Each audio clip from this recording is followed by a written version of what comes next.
right, welcome to a frozen episode of Twisted and Mysterious. It's pretty cold. I'm pretty sure everybody in the whole country, except maybe South Florida, is cold. It was like 8 degrees this morning, which is not something that happens here. I'm not even sure that's an actual temperature. Yeah, that's way too cold. Luckily it's supposed to be marginally warmer tomorrow. It's supposed to be in the 50s. I guess we'll see. Yeah. Well, one thing that was pretty funny was that Galveston got so much snow. Yeah, Louisiana got quite a bit of snow too. Yeah. But... Okay, so we have been going to Galveston our whole lives. Mm-hmm. And so it's weird to see it covered in snow. Like, we've been there when it's kind of cold before, but we've never seen snow there before. But since Galveston was a topic because of the weather today and the snow that they've been getting, and we love Galveston so much, I decided to cover a story that's kind of tied to Galveston. It is the story of Robert Durst. Okay. Do you know Robert Durst? I don't always know their names. Sometimes. He's not Fred Durst. Well, no, I wouldn't think so. No. I don't think he's related to Fred Durst either. I mean, you never know. You never know. But anyway, so Robert Allen Durst was born in New York City on April 12th, 1943, to a real estate is it magnate or magnate? When he has an E at the end. I don't know. You should know. It's not a word that I really use. So like you hear it like shipping I don't know. It has a line over top of it, so it must be magnate. Okay, so anyway, he was born to a real estate magnate named Seymour Durst and Bernice Herstein. He was the oldest of 4 children. Fun fact, his paternal grandfather was originally a Jewish tailor who immigrated from Austria-Hungary in 1902, and he went from being a tailor in Austria-Hungary to becoming a real estate manager and developer who originally founded the Durst organization in 1927, and their family fortune is now estimated to be about $8.1 billion, according to Forbes. All right. So going from a tailor Mm-hmm. to immigrating to the United States, and now his family's worth $8 billion. How do we become billionaires? I don't know, I think we have to immigrate. Well, let's get out of here then. So Robert and his siblings grew up in Scarsdale, which if you watch Friends, then you know that the taxes are a little higher, but they supposedly have a great school system. Robert's mother committed suicide when Robert was 7. She jumped off the roof of the family home. Robert is said to have told people that he witnessed this happen, that his father actually walked him over to a window where he could see his mother standing on the roof. In a New York Times interview, however, Robert's brother, Douglas, denies that this happened and said Robert didn't witness it at all. And apparently Robert and Douglas were put into counseling for their sibling rivalry in the early 1950s. All right. And that just seems like really extraordinary to me because, like, when you think about, like, the 1950s, like, mental health disorders were, like, widely, like, overlooked or, like, passed off as other things. I guess it depends on how severe the sibling rivalry was. I guess so. But I was thinking, I guess it was overlooked unless you were a woman and you probably needed a lobotomy for PMS. Yeah. I know I need one. For sure. So in 1953, when Robert was 10, a psychiatrist reported that he had personality decomposition and possibly even schizophrenia. But regardless of his mental health issues, Robert went on to Scarsdale High School. He was described as a loner. In 1965, he graduated from I'm going to pronounce it Lehigh. It's Lehigh. Anyway, Lehigh University with his bachelor's. It's his. Yes. With a bachelor's degree in economics. He had been on the varsity lacrosse team, and he was the business manager of the school newspaper, which I would, I guess, expect nothing less from a family that's worth $8 billion. Those seem like very, like, rich kid things to do. I guess they either do that or they do nothing. Yeah. He enrolled in a doctoral program at UCLA, but withdrew and went back to New York in 1969. I was wondering if the free love movement was just too much for him. In the early 1970s, Robert moved to Vermont and opened a small health food store called All Good Things. He closed it in 1973 because his father convinced him to move back to New York. So, fast forwarding just a minute, in 1992, so this is like 22 years later, or I guess not, 19 years later. 20-ish. 20-ish years later, Robert's father decided to pass on tradition and appointed Robert's younger brother Douglas as the new CEO of the Durst organization. So usually the firstborn would take over the company, but due to Robert's quote-unquote inappropriate conduct, which... I was going to say, it probably also has a lot to do with their behavior. Yeah. I'm guessing maybe it was all of the horrible things that we're about to hear about, or maybe he ate at a deli instead of going to the Ritz. Maybe. But he was passed over. And Robert was livid, even though he hated the company and he didn't even want to run it in the first place. But he was like, this is my birthright and it's supposed to be mine. And so he sued his family, and his family eventually bought him out of the family trust for a cool $65 million in 2006. Also, unsurprisingly, he became estranged from his family. Yeah. But at least he had $65 million. Absolutely.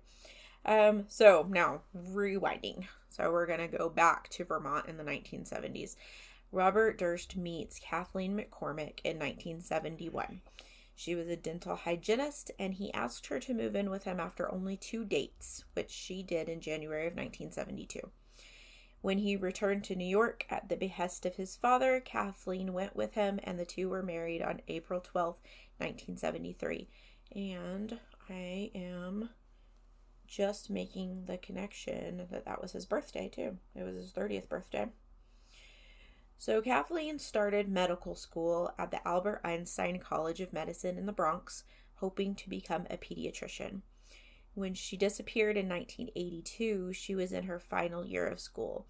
Kathleen was last seen on the evening of January 31st, 1982. She showed up unexpectedly at a dinner party at her friend's apartment in Newtown, Connecticut. The friend's name was, or is, I don't know if she's still alive, Gilbert Najemi, or I don't know how to say it because I couldn't find a pronunciation for it. It reminded me of Kathleen Najemi, but it's an A instead of an I. Yeah. I tried to look for it, but I couldn't find it. But she said that Kathleen seemed upset and was wearing red sweatpants, which was weird for her to dress so casually in public. Kathleen received a call from Robert and left for her cottage in South Salem, New York. Now, it's worth noting that at this time, Kathleen and Robert were not living together. Robert had been dating Prudence Farrow, who is Mia Farrow's sister, for 3 years, and he and Kathleen were living in separate apartments. Okay. I know, just casually. Well, I guess maybe not casually because it was 3 years, but, you know, just dating Mia Farrow's sister. It's totally cool. But I guess if you have $65 million. And I don't know how much $65 million is. Well, I guess that was in 2006, so it's probably approximately the same more, but not a bunch more. I don't know. Depending on how we look, I mean, inflation's been crazy lately. Yeah. So it could be like a way lot more, but I don't know. So anyway, Robert admitted that he and Kathleen had an argument that evening, but that he had taken her to the train at Katona Rail Station in New York, and he had a drink with a neighbor, and that he had spoken to Kathleen on the phone in his Manhattan apartment later that night. Kathleen and her friend, Gilbert, were supposed to meet the following day at the Lions Gate pub in Manhattan, but Kathleen didn't show up, and her friend, I'm just going to keep calling her friend because that French name is killing me, called the police several times over the next several days. Robert reported Kathleen missing later that week. A doorman at the building of, I don't know if it was like their apartment that they had shared or like the one he was living in or something, but a doorman said that he possibly saw Kathleen on February 1st, which was the day after she was last like indisputably seen. But it was from the back and it was at a distance, so he couldn't be sure that it was her. So for sure she was last seen on January 31st. Additionally, 3 weeks before her disappearance, Kathleen went to the Jacobi Medical Center in the Bronx to be treated for facial bruises. She admitted to a friend that Robert had beaten her up, but she did not press charges. And I'm not sure if she officially filed for divorce. I don't think that she did. But she did ask Robert for a divorce with a $250,000 settlement. I figure with... Well, I don't know. This wasn't before he was bought out of his trust. So he didn't have $65 million yet. I was going to say that's like nothing if you have $65 million. But right, so he also didn't have it when he was dating Mia Farrow's sister, though. Oh, that's true. But I guess if your family is worth... I mean, I know they weren't worth $8 billion in the 80s, but they're worth a lot of money, I imagine. So instead of granting her request for a divorce, he instead canceled her credit cards, removed her from their joint checking account, and didn't pay her tuition to her medical school because he's a stand-up guy. He's real cute. Yep. Super fun. So after her disappearance, Robert offered a $100,000 reward for the return of his wife, which he later reduced to $15,000, which is a lot of money to, like, go down on the price. One of Kathleen's friends and her sister broke into her apartment in South Salem after learning of her disappearance and found her home ransacked. There was unopened mail, and some of her belongings were in the garbage. On February 4th, Robert received a phone call from Kathleen's supervisor at the medical school to say that Kathleen hadn't shown up, but had called him on February 1st to say that she was sick.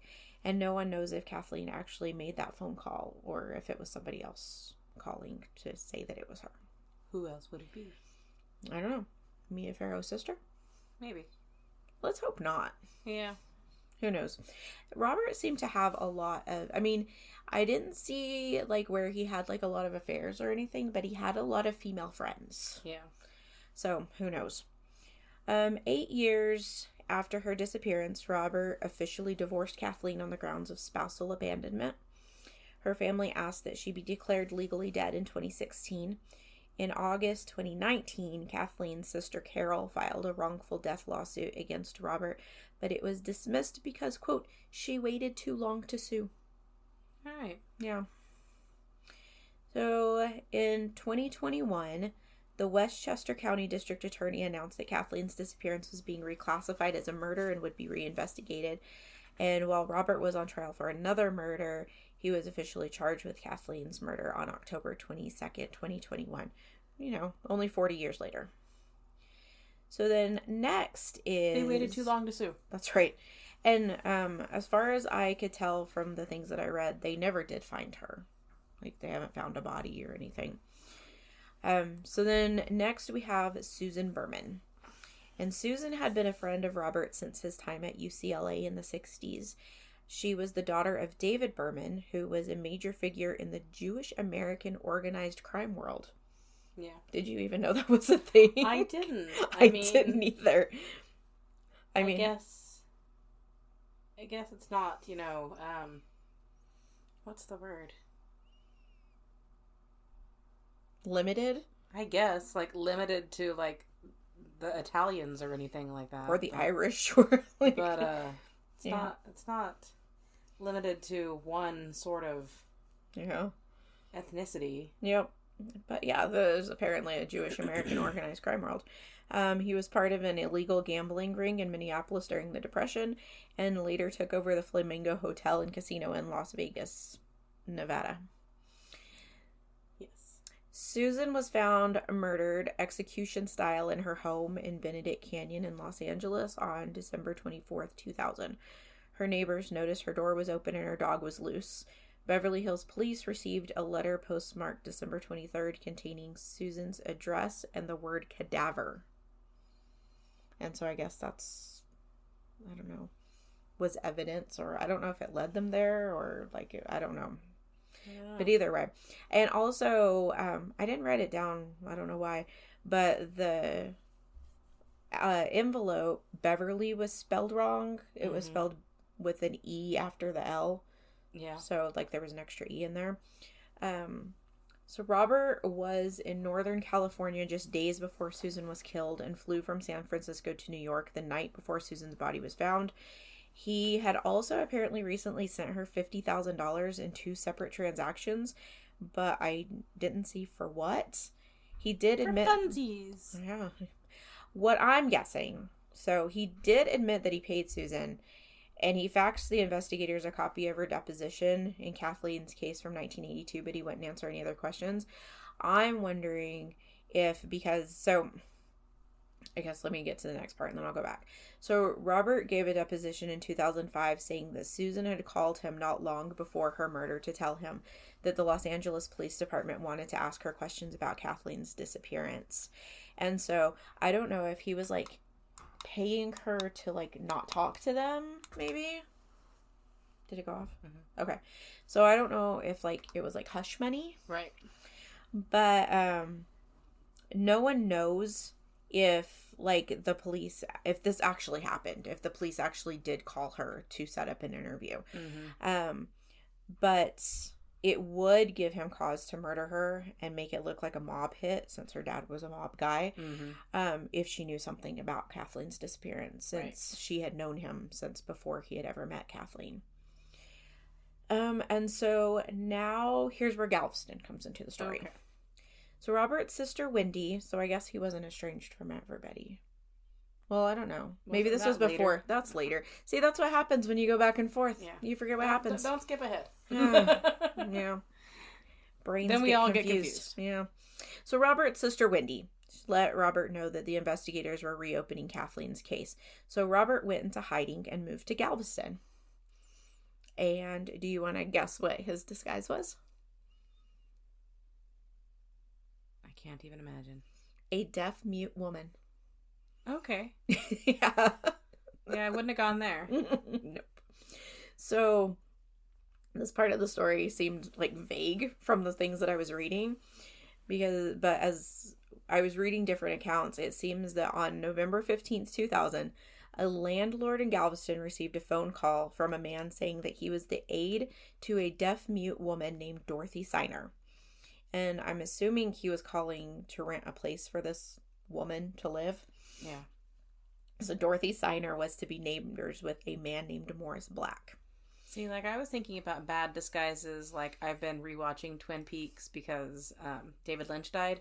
Oh, okay. And they put on disguises to go to this casino that's, like, over the border in Canada. Mm-hmm. And Agent Cooper just wears some glasses. And Big Ed puts on like this big curly wig and a mustache, and I'm just like, or they're terrible disguises.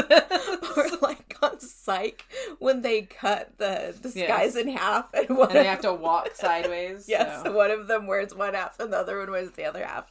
But yeah, like I was just thinking about like a bad disguise, not a deaf mute woman. Yeah, he went all out. So okay, so he was going to be neighbors with a man named Morris Black. And Morris had a kind of not great history. He was born in 1929 to parents who suffered from mental illness, and all of his siblings went into foster care. The siblings also accused their father and Morris of sexual abuse. He moved around a lot, and in October of 1997 was arrested in South Carolina after he disputed a $50 phone bill and threatened to blow up the South Carolina Electric and Gas Company, which, you know, is $50. Yes. Just, I mean, $50 was a little more back then, but still, it's just $50. It's $50. And he probably did run up the bill. So eventually in October 1998, he moved to Galveston, and in November of 1999, he moved into the last home he would occupy on Avenue K. And so now it's 2001, and Morris Black meets a man named Ted Hanley, who runs a Galveston homeless shelter called the Jesse Tree. In August of that year, what I'm kind of presuming happens is that Hanley tells Black he needs more money to help run the shelter. And Black tells Hanley that he knows a wealthy person who might be able to provide him with a $50,000 low-interest loan to help the Jesse Tree buy, like, the thing just said real estate, so I don't know if they needed a bigger building or more buildings or whatever. So this was on a Friday. The following Monday, Hanley is approached by a man at the Jesse Tree wearing glasses with lenses that are almost completely covered in tape.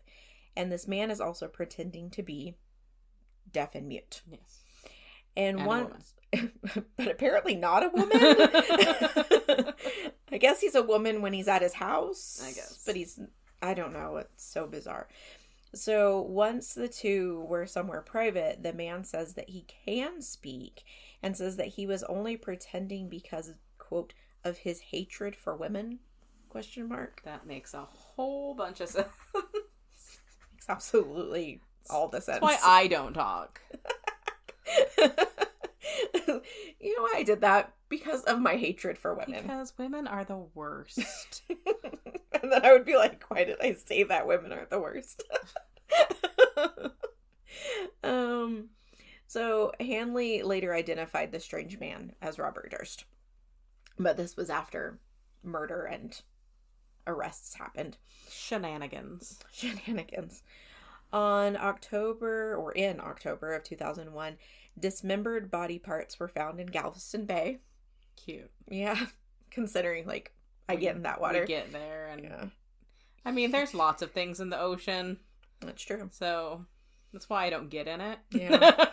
But, you know, we've yet to find any body parts. The Gulf of America is very... I was going to say very small, but... No. Do you know how many acres that is? It's the whole ocean. It's like the whole ocean. Oh my god. Okay. So anyway. So many acres. It's like 600 million acres or something. Oh my gosh. Let's rewind. October 2001. Dismembered body parts were found in Galveston Bay. Yes, we were at body parts. Yes. And they were identified to be Morris Black. Robert Durst was arrested on October 9th, but was released on a $250,000 bail. He failed to appear at a court hearing on October 16th. Authorities realized that he had run away, and a warrant was issued for his arrest for bail jumping. On November 30th, he was caught and arrested in Bethlehem, Pennsylvania. You want to guess how he was caught? Something about a deaf-mute woman. Not this time. Somebody realized he was not actually a deaf-mute woman. No. He was caught shoplifting in a Wegmans grocery store.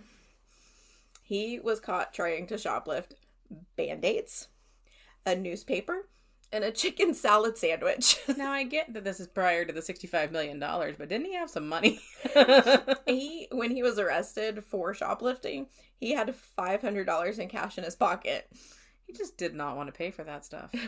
He was like, you know what? This chicken salad sandwich is not worth $3.50. I'm just going to take it. When police searched his rental car, they found an additional $37,000 in cash, 2 guns, the devil's lettuce, Morris Black's driver's license, and directions to our French friend's home in Connecticut. Okay. He had also apparently been stalking his brother Douglas.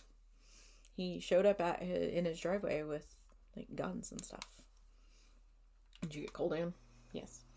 So it's he cold was with it off and hot with it on. Yeah. So he was extradited back to Texas. Now it's 2003, and Robert Durst is tried for the murder of Morris Black because finally he's actually tied to something. And Durst fully admits to killing this man. But his story is that he said that Black pulled a gun on him, and in the struggle, the gun went off. And he accidentally chopped him into pieces? No. And dumped him in Galveston Bay. Yeah. No, he shot Black in the face on accident during the struggle. And so he's claiming self-defense. And during the trial, he also admitted to accidentally chopping him in not the face. accidentally, absolutely on purpose, using a paring knife. That's gross. I mean, dismemberment is gross in general, but I mean... Paring knives are so small. They're just little. So I don't know what he used the paring knife for. But he used a paring knife because he also used 2 saws and an axe. Well, I don't think a paring knife is going to go through the bone. No. So that would be a lot of work. Good grief. I hope it was a really sharp paring knife. Because ours would not cut somebody into pieces. Ours barely cut limes and things like that. All right. So, anyway. So he admits that he did dismember the body and dumped it into Galveston Bay. But Morris Black's head was never recovered. And so this meant that the prosecutors couldn't disprove that the struggle didn't happen. Right. And so since they were trying him for capital murder without the proof... Well, of course you'd say he shot him in the part that you can't find. Right. He was acquitted on November 11th, 2003. And it is believed that Black and Durst knew each other before Durst moved to Galveston, and that Black had possibly assisted in Kathleen's disappearance. Okay. Which that can't ever be proved, but it's, I guess, a theory that's floating around out there. So, I don't know, maybe he killed him because he possibly was a witness and could have, since her thing was coming back up, like, they were reinvestigating it. So, on December 21st, 2004, Durst pled guilty to bail jumping and tampering with evidence, which that was dismembering Morris Black's body. He was given a sentence of 5 years. Yeah. That's enough. And was given credit for time served. We've learned, that's enough. That's so much. So he was paroled in July 2005. The conditions were that he stayed near his home and he must receive permission for travel. I'm honestly not sure where his home was at this point. From part of the story later, I think he was living in like a condo in Houston. But in December of 2005, he made an unauthorized trip to the boarding house where he had killed Black and then to a mall nearby. I'm guessing it was the Mall of the Mainland because that was the one that was closest to Galveston at the time. It's not there anymore, but I mean, the giant building is, but it's not a mall anymore. But the big dummy ran into the judge who had presided over his trial, and so he was caught violating the terms of his parole, and he was sent back to prison until March 1st, 2006. Silly man. I know, what a dummy. So in March 2015, a judge signed a warrant charging him with the murder of Susan Berman.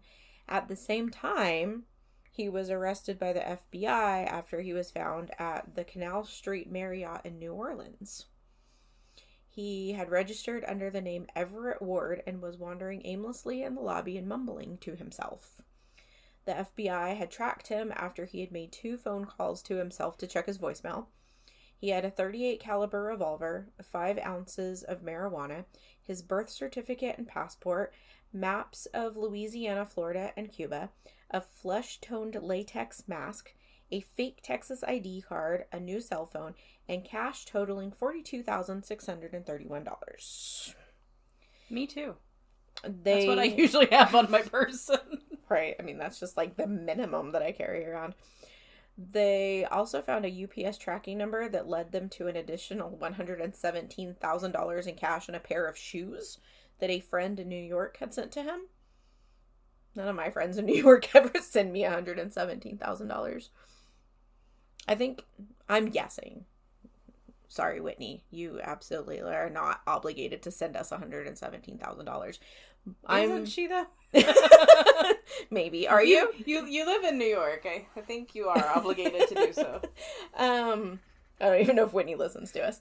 But anyway, I'm guessing it was probably his money that was sent to him. But anyway. And I was thinking it was the shoes.